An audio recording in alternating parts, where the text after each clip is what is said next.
नमस्कार, मैं हूं तुषार और आप देख रहे हैं खबर 100। आइए रुख करते हैं आज की खबरों की ओर, पर उससे पहले एक नजर आज की हेडलाइंस पर।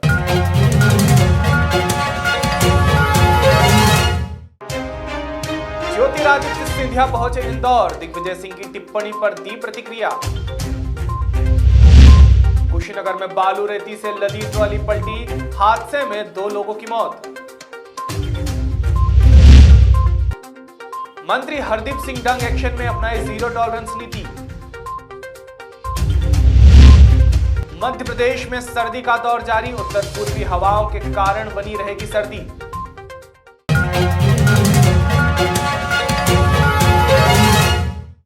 रविवार को राज्यसभा सांसद ज्योतिरादित्य सिंधिया इंदौर पहुंचे, जहां पर उन्होंने पत्रकारों से बातचीत करते हुए पूर्व मुख्यमंत्री दिग्विजय सिंह की टिप्पणी पर अपनी प्रतिक्रिया दी।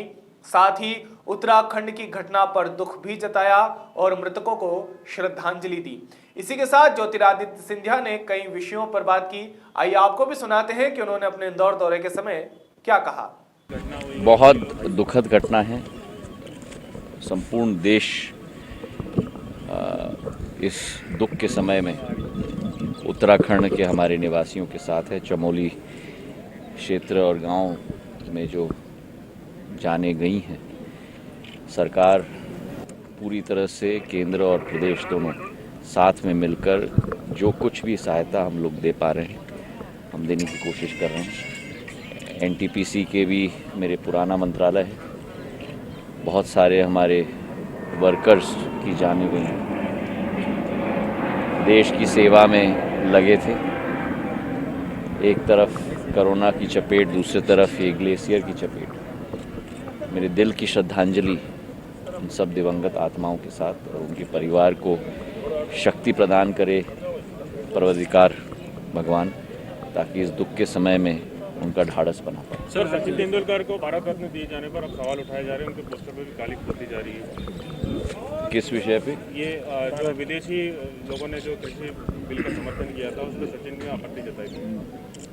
देखिए, मैं मानता हूं कि किसी भी विषय पर सोच समझकर पूरा ज्ञान प्राप्त करने के बाद ही व्यक्ति को किसी विषय पर टिप्पणी करनी चाहिए या अपनी बात रखनी चाहिए। अभिव्यक्ति की स्वतंत्रता हर इंसान के साथ है, इसमें कोई दो राय नहीं। लेकिन जो 3 कृषि सुधार कानून देश के किसानों के हित में हो, और इसमें विस्तृत तरीके से मैंने अपने राष्ट्रपति के अभिभाषण के भाषण में भी उल्लेख किया था। हमारी सरकार कटिबद्ध है किसान के विकास के लिए, किसान की प्रगति के लिए। और जो कई कदम हमारे यशस्वी प्रधानमंत्री ने उठाए हैं किसानों के हित में, चाहे किसान सम्मान निधि हो, चाहे फसल बीमा योजना हो, चाहे समर्थन मूल्य से खरीदगी, चाहे गेहूं हो, दाल हो, तिलहन हो, 40 गुना से 300 गुना ज़्यादा खरीदगी हुई है पिछले 5-6 वर्षों में। वो सरकार किसान के लिए, उनके विकास के लिए, उनकी प्रगति के लिए दिल की गहराइयों से सदैव समर्पित रहा है, रहेगी आने वाले समय में भी। सर, आज आपकी बहुत तारीफ कर रहे हैं, आप भी आशीर्वाद ले रहे हैं। किसकी? दिग्विजय सिंह आपकी तारीफ कर रहे हैं और आप उनसे आशीर्वाद भी ले रहे हैं, तो आप कई तरह के कयास नहीं, मैंने ये नहीं, देखिए, जो उनको कहना था उन्होंने कह दिया, और जवाब में जो मुझे कहना था उन्होंने कह दिया, मैंने कह दिया।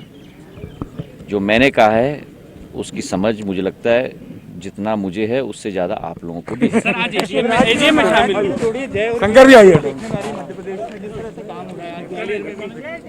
ये जुगलबंदी किस तरह से आपको लगता है कि आने वाले समय बीजेपी को मजबूत? देखिए, हम लोग सब, उषा जी यहाँ हैं, गौरव हैं, शंकर जी यहाँ हैं, तुलसी जी यहाँ हैं, हम लोग सब एक ही मिशन के साथ काम कर रहे हैं। सरकार में कोई मंत्री हो या संगठन में कोई व्यक्ति हो, सांसद हो, विधायक हो, हम सबका एक ही मिशन है, और वो मध्य प्रदेश का झंडा ऊंचा रहे। एक सरकार बनाएं जो जनसेवा के लिए समर्पित हो, विकास के लिए और प्रगति के लिए। और उसी मिशन के साथ हमारे यशस्वी मुख्यमंत्री पिछले 10 महीनों से कार्य कर रहे हैं, और आज ग्वालियर भी उसी अध्याय में एक उसी सोच विचारधारा में एक नया अध्याय के रूप में स्थापित होगा। सर एमपीईसी की एसडीएम हो रही है। उत्तर प्रदेश में जनपद कुशीनगर के बरवापट्टी थाना क्षेत्र के चगदा हवा में बालू लदने के दौरान ट्रैक्टर ट्रॉली पलटने से चालक समेत 2 लोगों की दबकर मौत हो गई।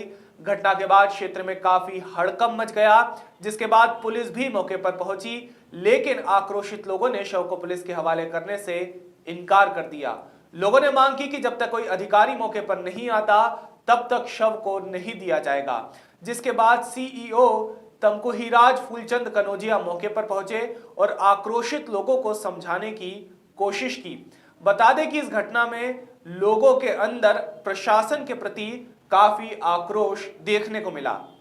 मध्य प्रदेश में नवीनीकरण, ऊर्जा और पर्यावरण मंत्री हरदीप सिंह डंग जनसंपर्क के दौरान एक्शन मोड में नजर आए। जनता से जुड़े जनहित के मुद्दों और समस्याओं को लेकर मंत्री डंग जीरो टॉलरेंस की नीति में नजर आए। हरदीप सिंह डंग ने ग्रामीण क्षेत्रों में मिलने वाली समस्याओं को लेकर अधिकारियों को सख्त निर्देश दिए हैं। हरदीप सिंह डंग ने शनिवार को पटवारी की शिकायत मिलने पर तुरंत कार्यवाही के निर्देश दिए। वहीं रविवार को भी सीतामऊ के समीप ग्राम खेड़ा में डीपी की समस्या को लेकर अधिकारियों को भी ग्रामीणों की समस्या सुलझाने के निर्देश दिए। मध्य प्रदेश में उत्तर पूर्वी हवाओं के कारण लगातार सर्दी का दौर जारी है। आने वाली 24 घंटे के दौरान भोपाल, जबलपुर समेत 8 जिलों में शीतलहर का अलर्ट जारी कर दिया गया है।